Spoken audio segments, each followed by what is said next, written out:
The bell rang like any other morning, but inside this school, it would be the last sound many ever heard. It was December 1st, 1958, a cold Chicago morning, wrapped in routine. At Our Lady of the Angels School, nearly 1,600 children filed into classrooms run by the Sisters of Charity of the Blessed Virgin Mary. Coats were hung, homework was collected, chalk scraped softly across blackboards. No one noticed the thin thread of smoke beginning to curl from a stairwell on the first floor. It started quietly, too quietly. Somewhere near the basement, trash ignited, possibly from a careless match, possibly something worse.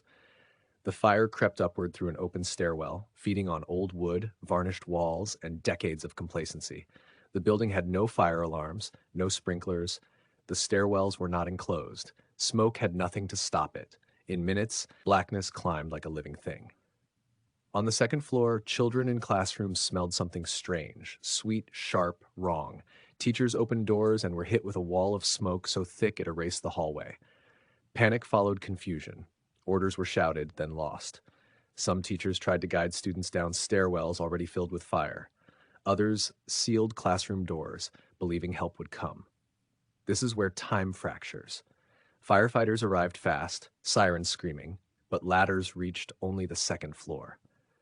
Above them, children pressed faces to windows, coughing, waving, screaming for help that could not reach them. Some were told to jump, some did. Others froze, trapped by fear and smoke, waiting for someone to save them.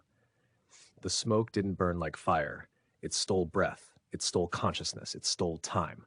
Inside one classroom, a nun led her students in prayer as the smoke lowered inch by inch. In another, children huddled on the floor where the air was thinner, hoping that thin would be enough. It wasn't.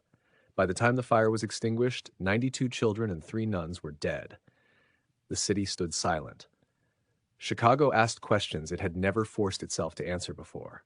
Why were doors locked? Why were stairwells open chimneys? Why were schools allowed to exist without alarms, sprinklers, or fire drills that acknowledged real danger? The answers reshaped the nation. Fire codes changed. Schools across America were rebuilt. Enclosed stairwells, fire alarms, emergency lighting, regular drills, rules written in ink, but paid for in lives. The Our Lady of the Angels school fire is not remembered for how it started, but for what it forced the world to confront. Safety is not optional, and silence can be deadly. If this story moved you, please like, share, and subscribe, and leave a comment below. Remembering these lives helps ensure they were not lost in vain, and it helps this channel continue telling the stories that matter.